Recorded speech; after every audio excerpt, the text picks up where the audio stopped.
Ed in San Diego, and welcome again to Life. This is the Health and Wellness Medical Science Research talk show series. Mark Colo is in Utah. Where are you, Mark? Oh, there you are. Okay. I'm Welcome. here right now. Yeah, okay, great. And Mark Colo and I started this medical series, 3 years ago now, I think. We've done several. Mark founded Find Neuro Help and still involved.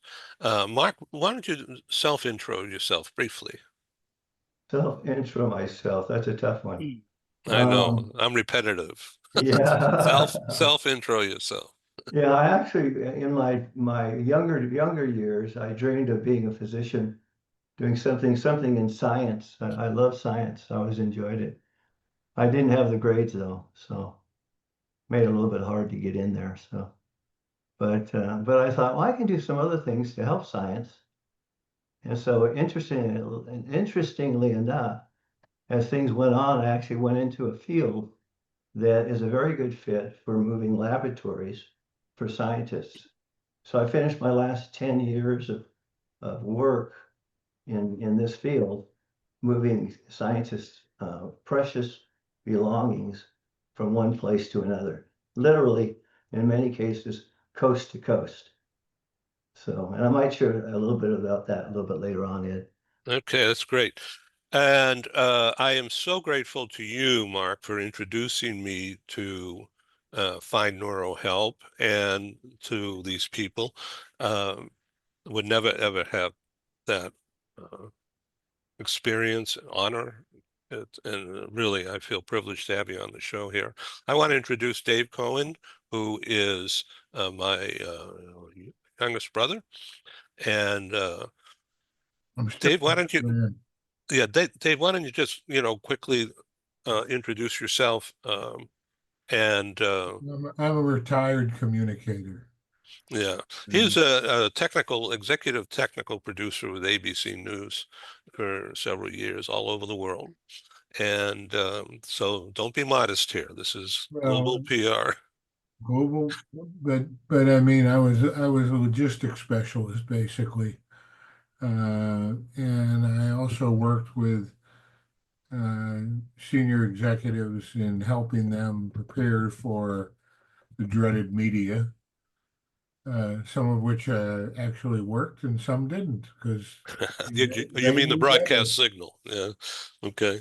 That's great. And so you were responsible for uplinks from where? Nairobi to Everywhere. everywhere, Uh, right? it was Okay. it was a different time. I mean, today, if you have a couple of cell phones, you can get video on the air from outer Mongolia. And when I was doing this a long time ago, uh, you were limited to where you could go, how you could get there, how you could get out, how much money you could carry, and to pay for it all. So Interesting. Yeah. it's much So easier today. yeah. So as we all know, this is a show that's going to be talking about medical research science and in zero gravity. Uh, Marcolo is a Parkinson's patient now for more than 20 years, and he's introduced me to others who have that and brought on doctors and research scientists from University of California, Irvine, and other places. And we have all those shows available free of charge, 24/7, global free access on the YouTube channel, which is Global TV Talk Show. That's the name of the channel, global free access. And this show will join that library. As well as I mentioned earlier, you each will get a copy of this show for your own use. I will extend that distribution and exhibition across a pretty extensive network I've been fortunate to be able to build. Over 1 million reach. Doesn't mean 1 million going to look at the darn thing, but they're all going to get it though. Through mainly LinkedIn member of 100 groups and all access to have total access to all the members, various groups, US and global. My brother Dave has come down with Parkinson's, what, about 2 years now? About 2 years ago. Yeah. And you're doing good? Uh, I could be doing better, but I have adapted my life to succeed in areas I can succeed. Like what? Well, I mean, I check my stability. Mm. I dictate a lot of stuff to computers now instead of trying to type with. Smart. That's very smart. Yeah. Well, part of it is I'm trying to figure out how do I deal with this, and it's a challenge. But someone like Mark, who's dealt with it a lot longer, uh, knows that you backfill, if you will, so that you find the areas that work for you, and you use those, and you skip those that will only get you into trouble. I eat with a two-handed soup spoon. So you're ambidextrous now. No dexterous in some cases. Okay, that's great. Okay, this is Dr. Ken Lloyd. Ken, please self-intro yourself. Let me just say that he's been a member of the Global Press Club and very, very active on these shows of all kinds, and as a strong voice, is the author of a really good book. I'm going to show you the cover here, if it'll work on the camera. Oh, it doesn't work. Oh, no. Okay, I'm going to read it. Performance Appraisals and Phrases for Dummies. And this is edition number 2. Thank you, Ken. Thank you, and thanks for the invite. It's nice to see or meet all of you today. And I've heard Mark speak before and David, and I would not miss an opportunity to hear more of their wisdom, their courage, their strength. Just absolutely remarkable and so inspiring for all who listen to this program. My background, real quickly, I'm a Berkeley grad. My hair was a lot longer back in the 60s. And I went to UCLA for a master's and a PhD in organizational development. So in consulting for a lot of years, do a lot of business writing. I had a syndicated workplace column for 20 years, 10 of which were syndicated by the New York Times Syndicate. And always enjoy writing. It's my hobby. My garden looks like hell, but the house could use more tweaking. But I love writing, and that's what I do. I wake up in the middle of the night with ideas, and some of which go places, others don't, but still enjoy the process. Doing a lot of exec, if you will, management coaching right now, and continuing the writing. I taught for 20 plus years part-time over at the MBA program at UCLA Anderson, and certainly enjoy the teaching and that kind of function as well.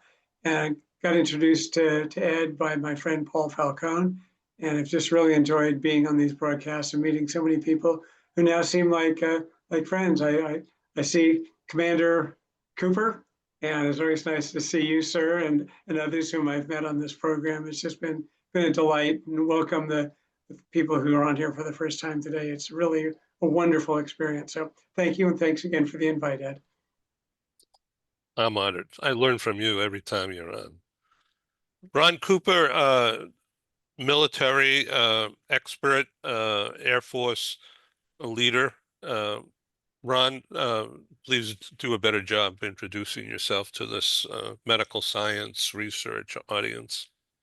Thank you, Ed. I appreciate the opportunity to learn from each one of you. I'm 22 years Air Force, retired, or maybe a better word is transitioned from being a lieutenant colonel with the Air Force. I flew F-4s. And so I am my zero gravity experience is somewhat transient in that zero gravity momentarily in the F4. In my interaction with the medical community, each one of you has been very scant. It's more so in line with my annual flight physical and the annual physicals to date. I'm very grateful to learn from each one of you about medical science, but I am definitely on the learning end of this. And right now, we are the Cooper culture, and we specialize in leadership training, working with executive leaders. We specialize in a culture of harmony where we help work with businesses to help them create an environment where people want to stay with them in a psychologically safe environment, and enjoy working with businesses of that caliber. And our objective is to partner with businesses. So thank you for the opportunity to partner with you on this call. You bet. Thank you very much. Jana Stoudemire, so many times you've been with us on this program. So tell us about your new gig, if you can. So thanks, Ed, and I'm just so pleased to be here today. I really appreciate the invitation and the opportunity to reconnect and to connect with new faces as well. So I have worked in the space industry for the last 10 years. As Ed said, my previous role was helping Axiom Space to build the first commercial space station. I've also worked with companies that have facilities on the ISS and managed life science research on the International Space Station. I have been an advisor with this team for 6 years. I think, Scott, you're right on with that timing, and really excited to have an opportunity to share more from the team and the science today on this program. So thanks for the invitation. You bet. So let's go back to your recent role at Axiom, and tell us about that the space cadets are going to wear Prada, not just the devil. Sure. So Axiom is also building the next generation spacesuit. You are correct. And there is a partnership with Prada to do that.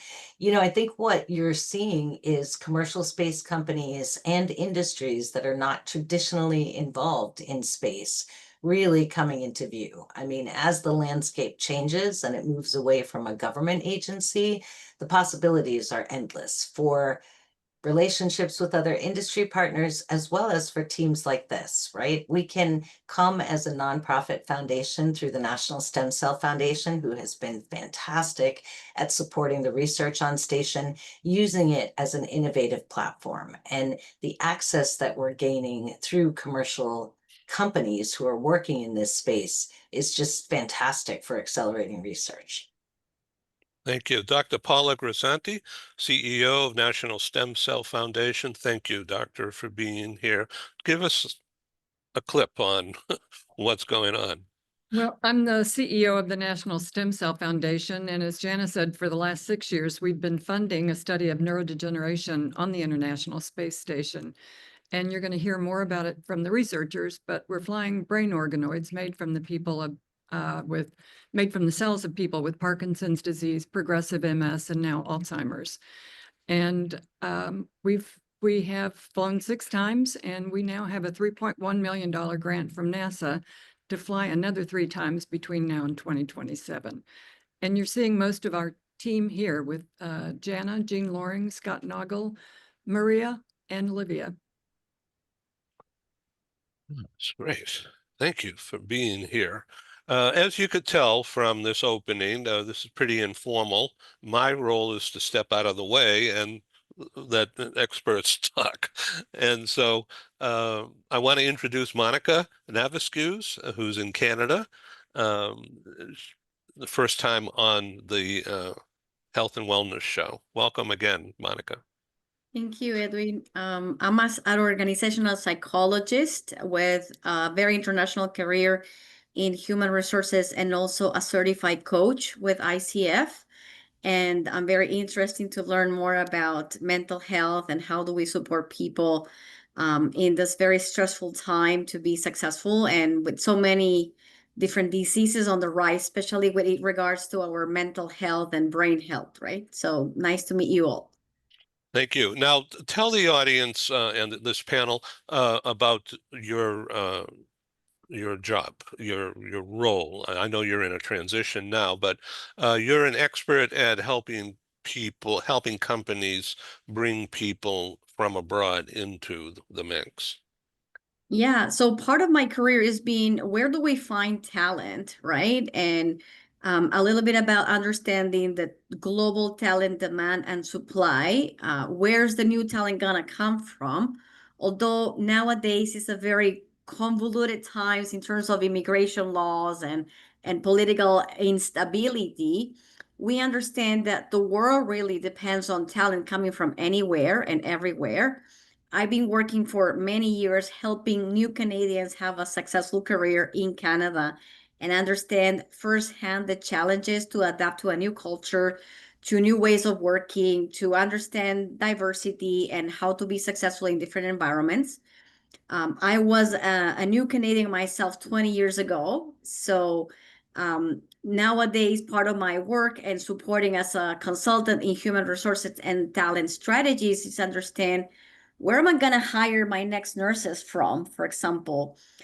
We understand that some countries are in or are going to be in their need for new talent, new blood, and where is this talent going to come from?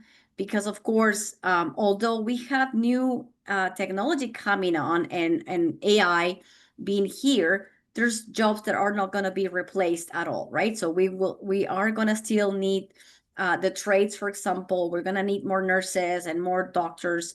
So how do we, as workforce planners and strategies in the area of talent, help find that that support in a global world? And what is the global mobility gonna help us understand? How do we make those transitions? How do we bring people from other countries?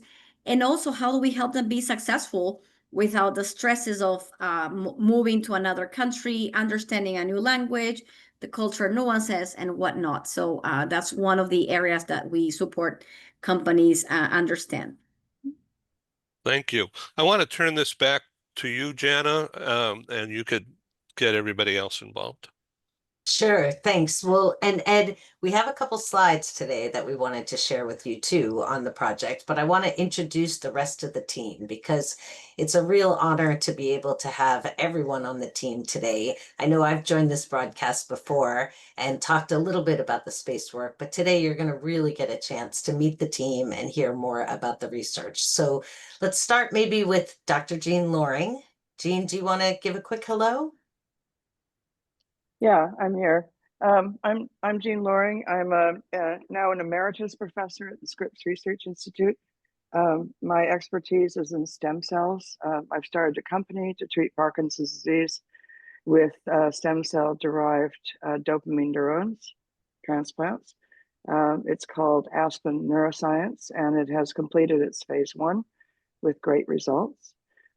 So that's only one of the things I do. I've also been involved, I think it's been 7 years with the space project here. We've sent up 6 missions so far.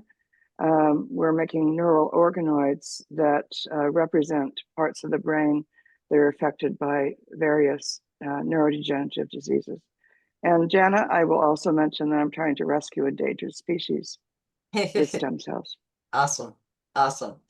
Scott, do you want to give a quick hello? And then we're going to go back to you, I think, for slides. So. Yeah, sure. So Scott Noggle, my background is in stem cell biology and developmental neurobiology. So I've spent about 20 years in New York. 16 of those were at the New York Stem Cell Foundation, where I led research there in trying to build models to help understand disease and use this sort of the technology that's developed over the past years of taking skin or blood, turning those into pluripotent stem cells that represent you and turning those into different models of disease, including neurodegeneration. I recently moved to southern Louisiana, the North Shore of Lake Pontchartrain, so what you see in the background here, to be closer to family, but also to focus on this work that we're doing with the National Stem Cell Foundation, to use microgravity as sort of a new lens to try to better understand what's going on in the cells that are involved in these diseases. So yeah, we'll talk a bit more about that today too. Yeah, thank you. Thanks, Scott. Livia? Hi guys, it's a pleasure to be here. I'm Livia, I'm a research scientist. I've been studying neurodegeneration and disease modeling in brain organoids for 10 years now. And the last 3 years, I've been using microgravity and the ISS as a tool to study these diseases in brain organoids even further. And recently I joined the National StemCell Foundation, where we keep doing this. Very glad to be here. Awesome. Thank Thank you. you. And Monica, when you mentioned about finding talent, so we actually stole Livia from another lab that was doing not only brain organoid research, but spaceflight, which is really rare. So when we talk about our talent pool, you're looking at a great example of how we're trying to expand our workforce. And the newest addition in that regard is Maria. So Maria, can you also give an update? Of course. Hi, everyone. Thanks, Ed, for the opportunity to be here. I'm Thank you. excited to hear from everyone and learn from your experience. My background is primarily in neuroscience, but I have an interest in stem cell biology as well as disease modeling, which we're doing here. And I recently joined the National Stem Cell Foundation team to apply that disease modeling in microgravity. So we're going to be learning about neurodegeneration on the space station, and I'm really excited to be a part of that. So thank you. Will you travel up there? Not this time around. Maybe maybe later down the line. But you know, Ed, like we've talked about before, we really want scientists to astronauts up there. So when people think about people going to space, often they think of them as space tourists. That's not what even Axiom on the private astronaut missions is doing. They're doing science up there. And so as we transfer those skills for science on the ground to microgravity, it's not only in just the payloads, but the thought process that in the future is that scientists will be accompanying their research on those platforms as well. Thank you. Yeah. So I know the only person I don't think we have introduced is Kelly, maybe? Do you want to say a quick hi before Scott launches into more? Oh, sure. It's Mark's fault that I'm here.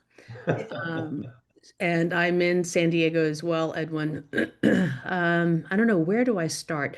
I'm a clinical research by training. My background's in spinal cord injury from the VA San Diego healthcare system.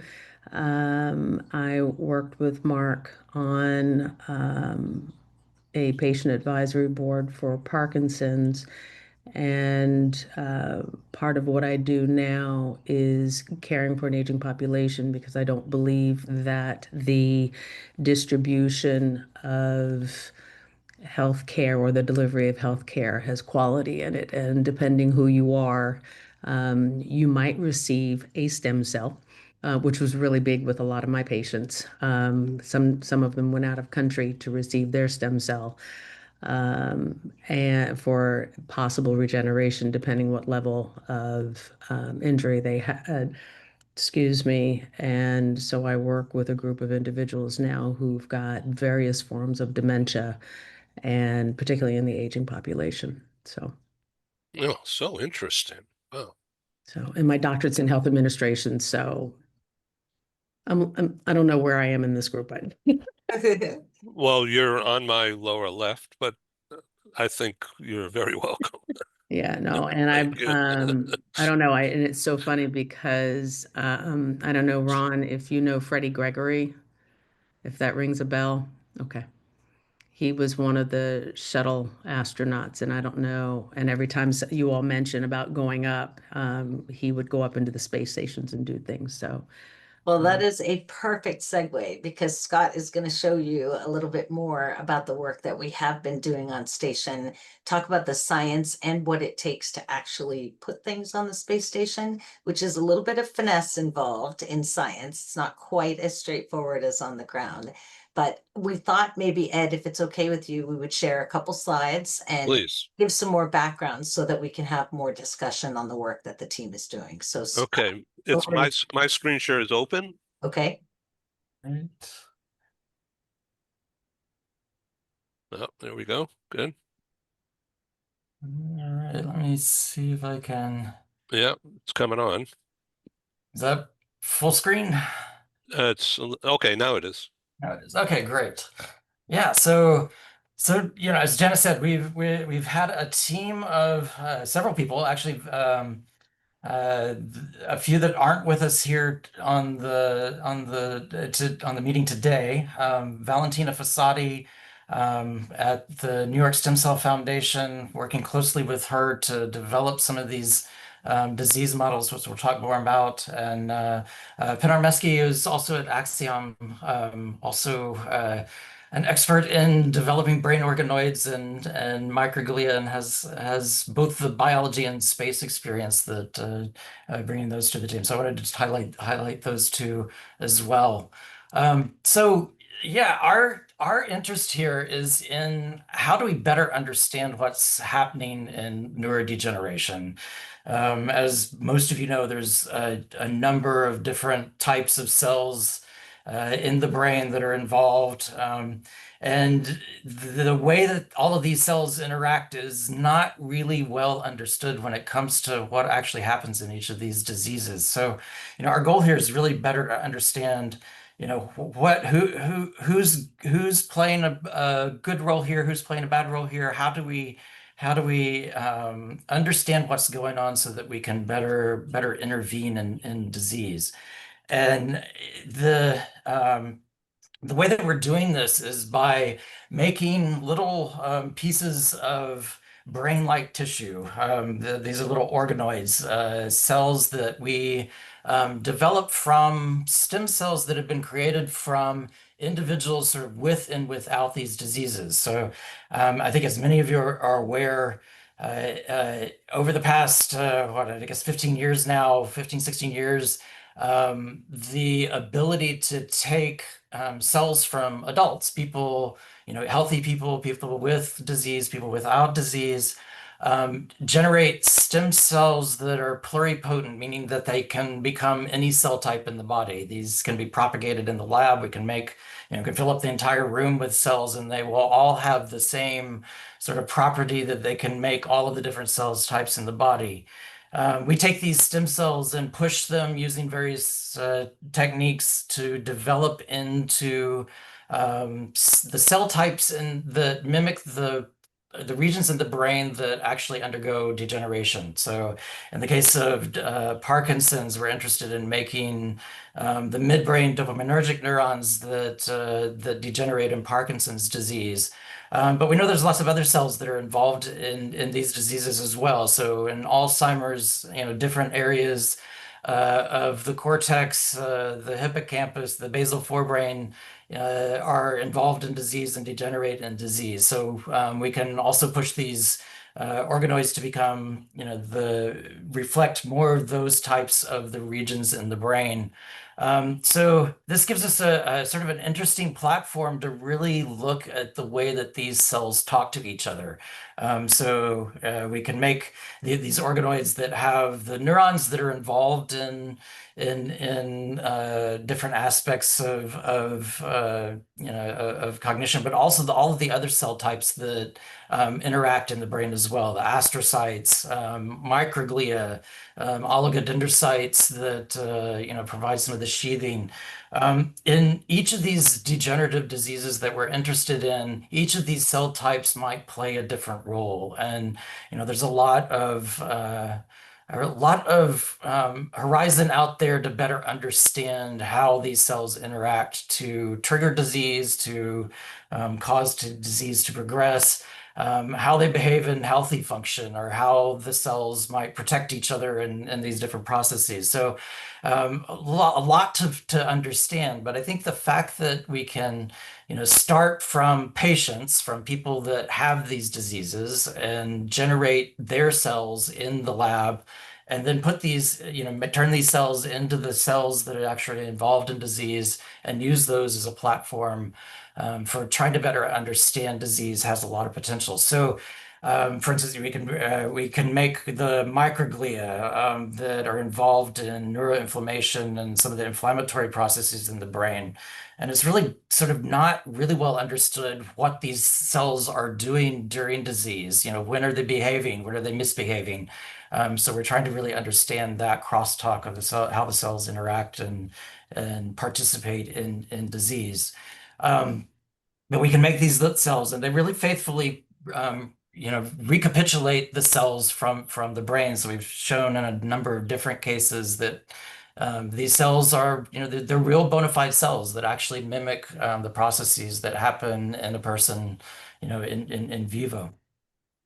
So we can make these cells, we can assemble them into these sort of simplified organoids. So these are sort of simplified models. We can control the cells, the types of cells that we look at that make up these little organoids. It takes a while to make them. There's a lot of optimization and sort of research that we've done over the past years to be able to better control how we make these, how we make them in a way that's compatible with actually sending them to the station. But what we're trying to do is really understand how microgravity sort of alters these cells and tissues. So you guys know over time, or over our experience in sending over 600 people to space, that there are a number of physiological changes that happen, ocular changes, blood flow changes, bone muscle atrophy, changes in body fluid distribution. A lot of these could be ascribed to physiological shifts in fluids and other issues. But we also know that cells experience microgravity as well, and we have a number of studies now where we can understand the gene expression changes. We've seen very consistent changes in the models that we've sent up over the missions that we've flown so far. But we're sort of really still at the beginning of trying to understand what's going on. How does this sort of physical change of the way that cells are experiencing gravity and the environment that they find themselves in microgravity, how does that alter the system? And it gives us sort of a different lens of looking at the biology of the ways that these diseases sort of act. So we've also, to facilitate actually running these types of experiments in space, we've developed a culture system where we can put these into sort of little simple cryovials, basically a milliliter of all of the rich media, and put a single organoid into each one of these cryovials. We can send up hundreds of these things at a time to basically scale up our ability to look across different cells from different individuals, to really increase the number of people that we're looking at in these experiments that we're trying to use to better understand the disease biology. But as Jana said, it's sort of a long process and a lot of logistics to run one of these types of experiments on the space station. We have to prepare these cultures of the organoids that can take a month or so to form these organoids and get them into the shape that we need them to send up. We can load them into various devices that keep them happy, keep them at body temperature, gassed and cultured on station. They have to survive going up on the launch and docking and all the logistics of actually getting them installed into the various racks and instrumentation that maintains them on the space station. The missions that we've flown so far stay up for about 30 days, with the exception of Axiom 3, which was about half a month, and then they splash down and we have to go retrieve them, bring them back to the lab and start analyzing what happened. This is sort of what they look like when they're up there. One of the companies that we've worked with in the past, Space Tango, has these little shoebox-sized little mini laboratories that have housed the cryovial containers with organoids. So you can see this little dot of an organoid over here. in the red box, floating in the media that it's maintained in. We can watch them and better understand how they behave while they're up there, as well as what happens when they come back down. So over time, they will float around and do their thing. But we've basically developed a repeatable, consistent system for being able to better study these in space. And so in SpaceX 19, which went up a few years ago, we've looked at what happens in on the ground versus what happens in LEO, and we've noticed a number of different changes. So this is just looking at the genes that are expressed in these organoids, and the genes that are involved in the cell cycle change. Some are higher on the ground, and some are higher in microgravity and in low Earth orbit. Different regional markers and the way that they develop in change as well. So we see a number of different shifts in the way that these cells develop and evolve over time, over those 30 days up on the station when we bring them back down.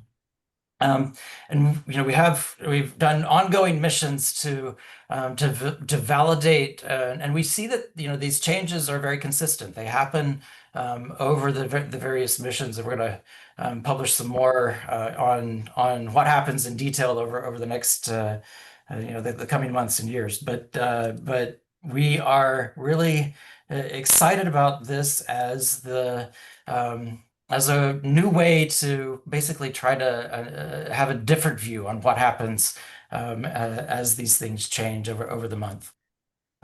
So we're also able to, when they're up there working with bioserve, culture these in a different type of environment where we can actually change their environment while they're also experiencing microgravity. So we can also introduce different drugs, for example, and try to perturb the way that these cells change in microgravity, and use it as a platform for testing how different drugs might potentially interfere or improve the situation in disease cells versus healthy cells in the organoids that we send up. So, this is, I think these are images from the recent SpaceX 30 mission, where we've been able to use the Kermit microscope. This is a microscope on station, where we've been able to image neurons as they sort of develop in these organoids on station. So we've introduced a reporter that marks the neurons, and in particular neurons that might be actively differentiating into more mature neurons that can fire. You can see in the box here a little dot with a process showing a neuron in one of these organoids. And our hope is that we can study these over time and better understand what the changes look like, and then what changes are unique to disease cells versus healthy cells, and do drug challenges to try to find ways of blocking those processes. So yes, it's we've successfully put in place an interesting new sort of lens into how to study these diseases. So a huge number of people that have been contributing to this over the past 7 years. But you have the team that's moving forward on the call today, and I think we're happy to really get into discussion and talking more about what we're doing there. Awesome. Thank you, Scott. And Jean, I don't know, we don't have any slides on this, but maybe we can talk a little bit about what our next opportunities for flight and how we're thinking about the new models that we're continuing to develop both for Alzheimer's and sort of combination organoids, that village kind of concept that we're working on. Sure. So far we've sent up organoids that were derived from people with multiple sclerosis and people with Parkinson's disease, as well as normal controls. And moving forward, we want to start studying Alzheimer's disease because, of course, it is the leading cause, the leading neurodegenerative disease in the world. and there's very little that can be done about it right now. So we are obtaining some Alzheimer's disease mutated cells. There are people who have mutations that cause them to get Alzheimer's disease at a very early age. We're obtaining those from the UK, and we've obtained other Parkinson's disease cells from Scripps Research, where my lab made them. And our idea is to try to, as I said earlier, represent different parts of the brain with and without disease, and find out what the effects of microgravity are, and also get insights by studying this, how microgravity might affect them. And in the future, the little bit longer future, we plan to do what Jana referred to as village organoids. And that is to make this much more efficient by mixing together cells from different individual people who have different forms of disease, and making them into single organoids, and then deciphering that after they come back. So, for example, you might have an organoid that's made up of 3 people with Alzheimer's disease mutations and 3 people with who are normal, that is, they don't carry those mutations. And then if we send them up to space, we will find out whether microgravity makes a difference that's consistent among the people who have Alzheimer's disease or consistent among the people who don't. And then we can also treat them with drugs that may affect all of the Alzheimer's cells or none of them. But it opens a door for us to be really efficient and allow us to study a lot of cell lines. iPS cells, I guess, if those of you who have not had your own iPS cells made from your own skin or blood cells, they carry your DNA.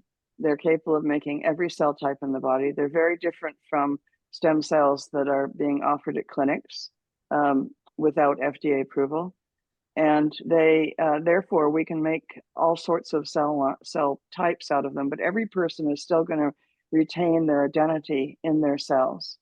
And that means that the response to drugs, for example, the response to microgravity, often depends on the individual, not on their alleged disease, whether it's genetic or sporadic disease. So there's a lot of information that we can get by deconvoluting all the data that we get from these village organoids. Awesome, thanks. So, and that's a little bit of a deep dive on the science and on what we're doing on station. And I know that, you know, from the perspective of when you asked earlier if Maria had gone to the space station. So Jean has been on the space station, but only her cells. So we haven't gotten her there yet, but we have gotten her cells there. So how do I get myself ready to give my genes to space? Yeah, we're interested in having people join this group. We're hoping, of course, for donors, because we don't have really sufficient funds now to introduce more people. But we are interested in finding out whether people would be willing to make a philanthropic donation or maybe a venture philanthropy investment in order for us to have a more personalized approach to making cells and sending other people's cells into space. I don't want to be there all by myself. So I've got a couple of questions, and they're just because I have a zero science mind, really, but media. So you mentioned, Scott, about having lens, in other words, eyeballs or a camera of some kind inside your mechanism. That sort of reminds me of what I read about during COVID early days, the Moderna, or one of them, would playing with cells, and they had to make a cell do something to another cell. Mm-hmm. Is this the same kind of approach? It's a similar idea. So you can think of lenses as different things. So we have telescopes that look at the stars. We have microscopes that allow us to look at what happens in cells, you know, as they do things in front of us. But microgravity can be a different kind of lens, sort of an experimental lens that allows us to see from a slightly different perspective what might be going on. So we're combining that with, there's a microscope on station called the Kermit. It's a microscope that allows us to image fluorescent proteins inside the cell, and watch them as they behave in microgravity. So those images that I showed in the last couple of slides are images that we have generated from those organoids that are basically highlighting neurons within those organoids so that we can watch them. So we're excited about both the imaging lens as well as the experimental lens of being able to look at these from a different perspective. Yeah, and I would add to that the Kermit microscope has kind of an interesting story in how it got its name, because it's actually the Keontz Research Microscope Testbed on orbit, right? That's where Keontz Microscope Research Testbed. I think I got those in the right order. But it was shortened to Kermit because the person who was running the ISS program at the time loved Kermit the Frog. But the Keontz microscope is actually the same kind of microscope that we would use here in labs on the ground. So it's nice when we start talking about, state-of-the-art capabilities to do analysis during a mission. That's one of the things that is really helpful. We get to see those cells right in that environment on a microscope that's similar to what we would use on the ground. That helps us tremendously to see what some of those changes might look like when we use fluorescent markers. And then when we bring the organoids back, that's where the team does all of the additional post-flight analysis. So all the genetics that you saw that Scott showed in those slides, and even histology markers, will stain things and look at them again when they're back on the ground. But having that ability to do that real-time analysis is really key. And it's a new concept for the ISS. We haven't had that kind of capability. It's pretty recent, and this team has kind of pioneered the brain organoid approach to using the tools on station to be able to see that. So I've got a transportation question. Shipping what I saw boxes that contained stem cells and other stuff. And this goes to Mark Kolos and his earlier career in shipping and safety, taking care of a doctor's research and shipping it across the country without any damage whatsoever. So Mark, you had to pack those things in a certain way so that they didn't shake too much or get screwed up. And I assume the same thing, Jana, has to be done and thought through in the shipment to get stuff up into space. And then I saw that sort of box floating around in zero gravity, Scott. Yeah. Yeah. No, absolutely. And Can I respond this one? Sorry. I just have such a huge story with simple transportation to the ISS. We already tried to use FedEx for that. And one time FedEx lost our samples and we couldn't put them on the rocket. We had to send more samples. So we tried different ways. I already flew them with just carrying in a styrofoam box with me in the plane.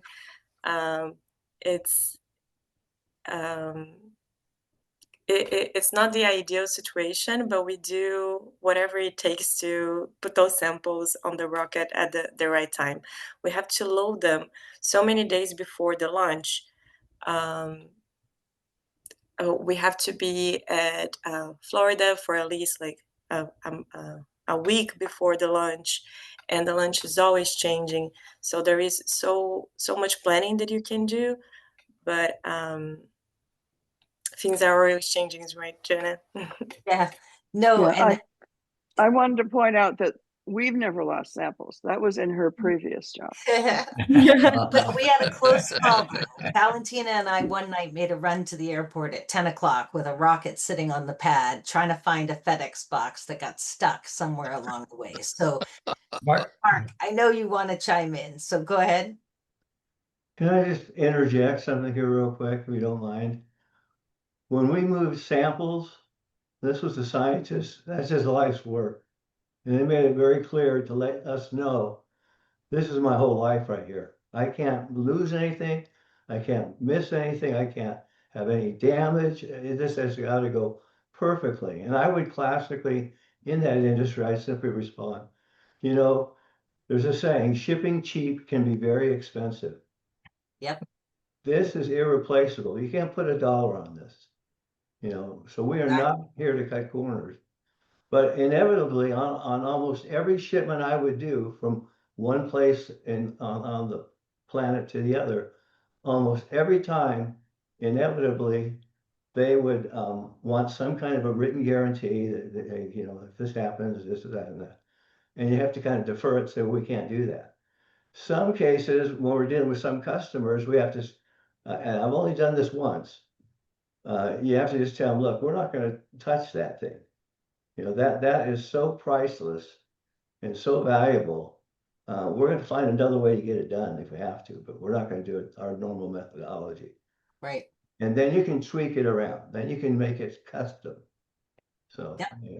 Well, and one of the things that, so there's a couple things that we learned about trying to send cells just here on the ground to Kennedy Space Center to get them on a rocket. And the first is you got to have a tracker in your box because you have to find it wherever it is if it goes astray somewhere.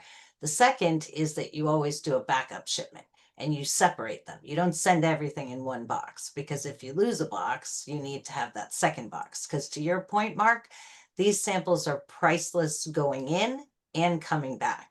Because you heard what Scott said about takes a month to make these organoids. Sometimes the microglia take, we had a protocol that was a 45-day differentiation. We shortened that a little bit, but we're timing all of that cell growth to be ready for that launch, which is going to move around.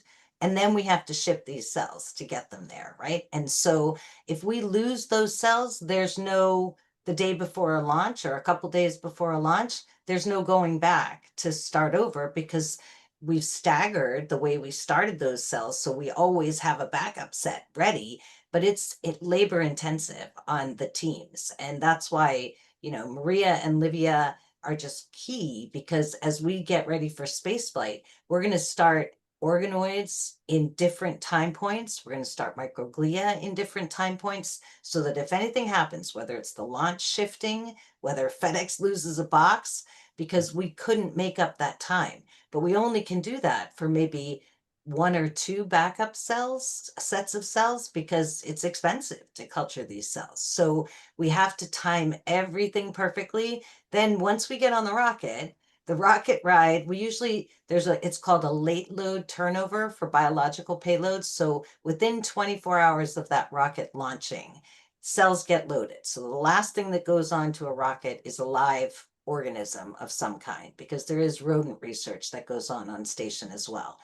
Right before that, that's the cell and biological payloads. And then they close the hatch, the rocket launches, and the launch is, you know, people think about that as being very shaking the cells quite a bit. It's more like a kind of really nice roller coaster ride, if you like roller coasters. I mean, it's like kind of a 2 to 4G. It's not a huge force on those cells. And when people actually talk about, you know, the impact of launch, I often say, do you centrifuge your cells? And everybody says, yes, I do. And I say, then I don't think you need to worry about the rocket launch, right? Because it's going to be, they'll see much more force in a centrifuge than they will on a rocket. And then we keep them up there. We have ways to keep them at 37 degrees and 5% CO2, just like an incubator on the ground, like Scott was saying. But when they come back down, there's no replacing those. I mean, if we lost those samples on the return, we can't go back and have another mission. We've lost an entire mission of data. So typically the team goes to the splashdown site.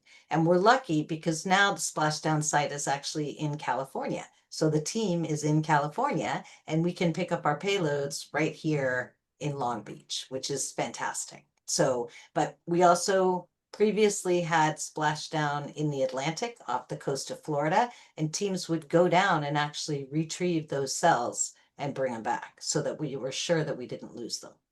I Got it. just also point out, yeah, there's in addition to all the ones going up to the station, we always run a parallel identical system on the ground too. So you have both things going on simultaneously. In fact, we had on SpaceX 30, we had both going at the same time, slightly staggered, such that we could watch what happened on the station, how the cells were manipulated by the astronauts, all the procedures that were put in place, and we could mimic that same thing on the ground and try to replicate exactly what happened on the station on the ground. So we have a direct comparison that makes that comparison a little bit more, dramatic and faithful as a control, right?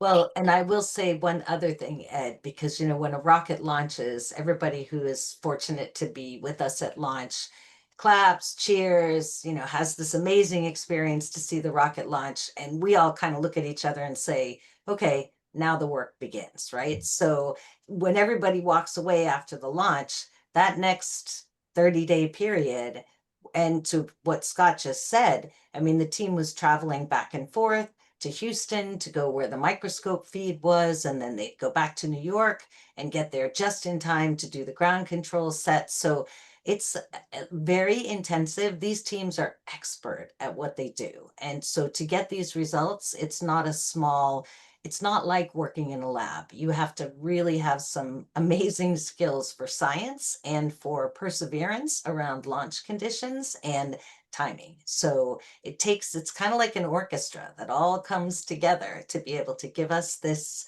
kind of impact and data that we're seeing.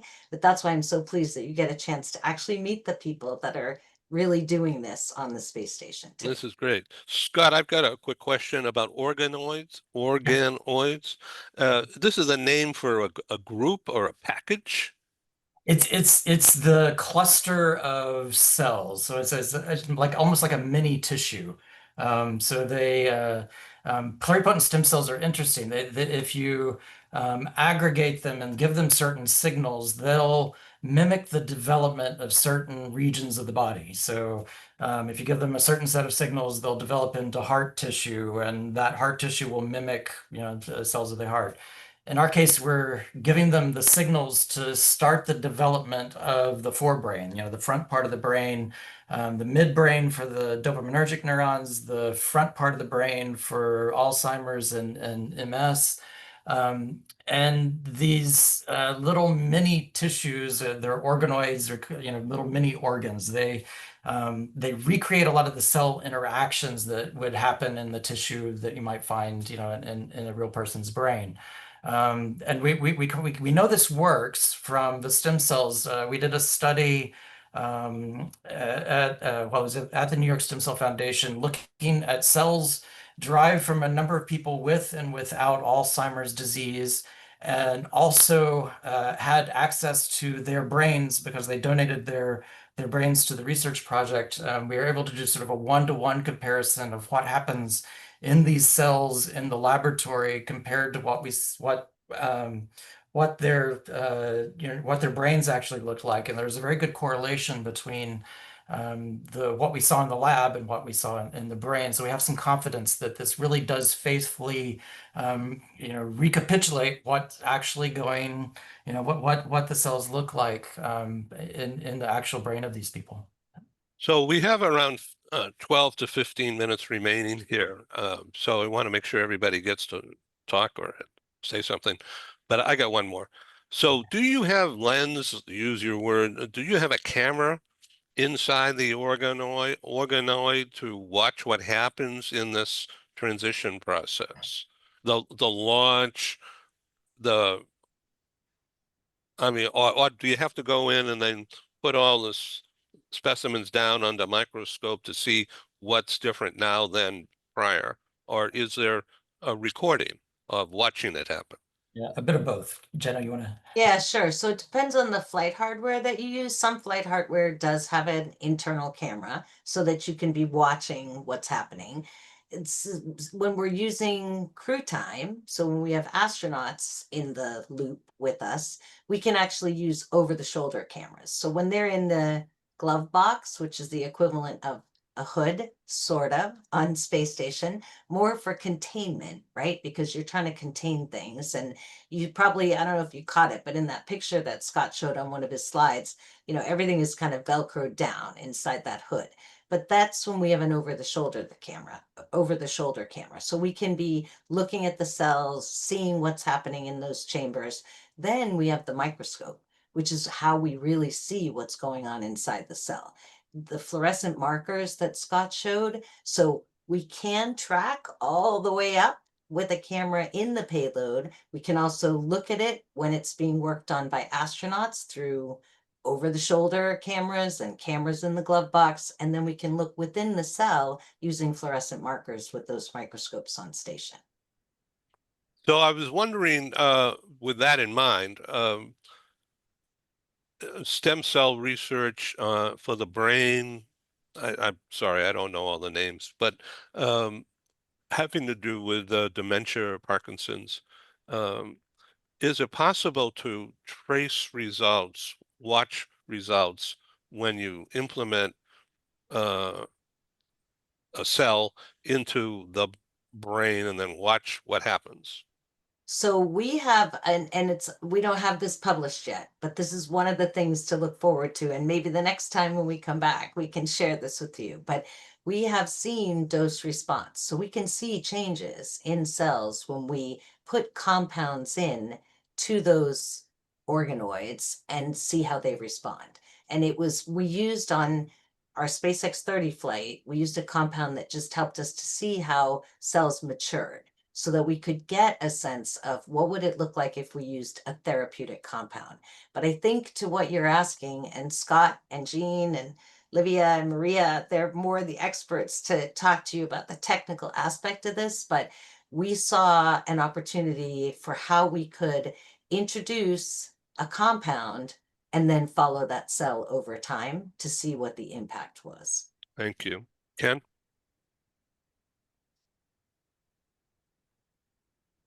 This is such remarkable information. I'm sitting here listening as a complete layman. And for a lot of people, when they're looking at the space program, they're seeing, I think Jana used the word space tourists, you know, celebs spending $1 million to go for a ride in the best amusement park in the world. And they're talking about going to Mars. And yet I listen to what you're doing with this research in dementia and in Parkinson's. I think more people really need to understand the great value that you're contributing here. I mean, I'm sitting here listening. Wouldn't this be great on 60 Minutes? You know, let millions of people know this is not just fun and games for the wealthy to go take a ride and look at the Earth from space. This is remarkable future-oriented research that's going to change lives, save lives, improve the quality of life. What you're doing is just remarkable. My feeling, again, as a layman, is that it would be wonderful for more people to see and understand the great things that you're doing. And then just on the dumb side, from a layman side, I looked at the slide that said successful change media, and I saw, oh my gosh, successful spelled incorrectly. Okay, that's successful, the word successful spelled right. And you guys are so successful. Of all the words, I'd like to see that one fixed. But I just say thank you. What you're doing for humanity is wonderful. Well, thank you for that catch on the slides. And you know, I really appreciate that. And I appreciate everything that you said, but I do have to kind of call out, you know, Paula and the National Stem Cell Foundation had the vision to see this. When you think of like all the disruptive technologies that people talk about, AI, VR, space is just another disruptive technology for science in accelerating progress. And when Paula and I met 7 years ago, I think Jean helped us to correct that timeline. You know, it's because of people like Paula who have that vision to say, what can I do differently? we're not making progress on the ground as fast as we would like. Is there a different way to look at this? And so I am with you 100% because I wish everybody could have the opportunity to kind of hear the presentation that we were able to give you today, because space is not about tourism. It's about changing the paradigm of healthcare. Ron?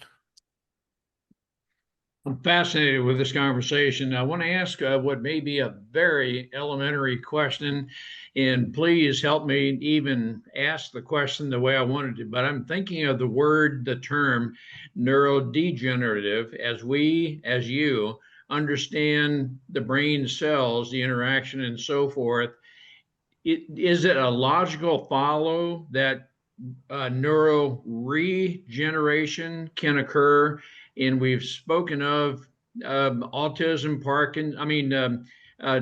dementia, and so forth. But does autism fit into this? And once we understand how the brain works, might we be able to help regenerate the brain for those who are suffering from Alzheimer's, Parkinson, autism, and so forth? I don't know that my question is even if I'm even asking the question correctly. It's spot Yeah. on. And Jean, I want you and Scott to answer, but Livia also did work on neurodevelopmental models on stations. So you're 100% right, Ron. Go ahead, Jean. Sorry. Oh yeah, that's fine. And I also tried to do some of that too, but not on station. You're right. Yeah, so there's a government program called ARPA-H, not DARPA, but ARPA-H.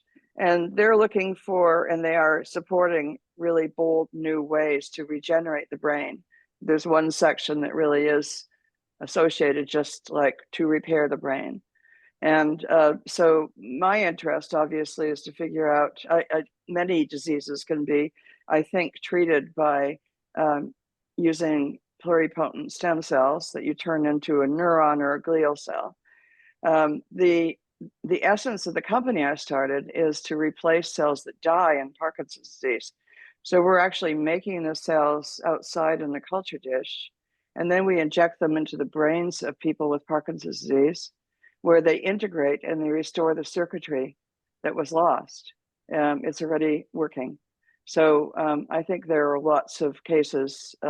It's a little bit more complicated for autism, because we don't really know exactly what part of the brain is affected in autism, what cells we might be able to put in to fix it. But this is definitely the beginning of a whole new way of figuring out how to regenerate the brain, like you regenerate other organs. Yeah, Wow. yeah, just chime in. Jean has the very sort of dramatic, example of trying to replace the dopaminergic neurons in Parkinson's disease, which is very sort of localized. It's a very specific set of cells in the brain that degenerate. And then you have something on the other end of the spectrum, like neurodevelopmental diseases like autism, which we're still trying to understand exactly what the changes are and how, what are the processes that actually lead to that. So at the other end of the spectrum, trying to understand how these diseases work might help us better pinpoint, the key, levers that we need to push to actually help with those diseases as well. So I see, the cell replacement that Jean has pioneered, and the understanding of how these diseases actually come to be, using the stem cells, are two flips of the same sides of the same coin we need to pursue. I wanted to add that one of the I think one of the greatest achievements of my team and the extended group of people at Aspen is to get FDA to approve this therapy. It's very complicated. We've shown it was safe. We have now shown that it works. It's effective, and that opens the door to doing something very similar with other diseases. It's not just doing the work in the lab, it's getting the regulatory agencies to understand that you know what you're doing and that you are not going to harm people. How much Jean, of the that may be the funding- answer how much to of the funding for that is endangered? Say again, Dave? Yes, I agree. No, he's pointing out that the oversight by the FDA is in danger. Yeah, I'm doing my best to try to alleviate that as well, David. Go ahead, Ron. Gene, you may have answered a question I had. If we were to advocate funding, would we advocate funding for the FDA to continue this research? Yeah, absolutely. We have to have oversight. We have to have experts look at these technologies and determine, ask the right questions, determine whether they're safe or not, because we're going to have a lot of people getting worse because of their treatments if we don't do that. It's too complicated to just do it on your own.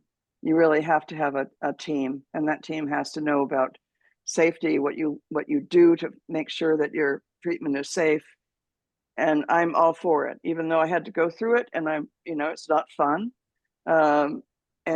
But it is really important, because otherwise we're going to have a lot of charlatans out there just saying they can treat people for a particular disease and going ahead and doing it, but doing it in an unsafe way, killing people, damaging people. Dr. Paula, would you like to sum up? Well, I just wanted to jump in and thank Jana for her very kind words, but meeting Jana actually turned me into a total space nut. She's the one who explained to me the opportunities of doing research in space for these diseases that have no cures. We've been working on Parkinson's and Alzheimer's and progressive MS for years, and they have no cure. Something has to be done differently. But it was meeting Jana, and we actually were at the World Stem Cell Summit, stepped outside our meeting rooms and missed a lot of meetings while she was talking to me about the opportunities that space represented. But when we started this, it was a first-in-kind study of neurodegeneration on the International Space Station.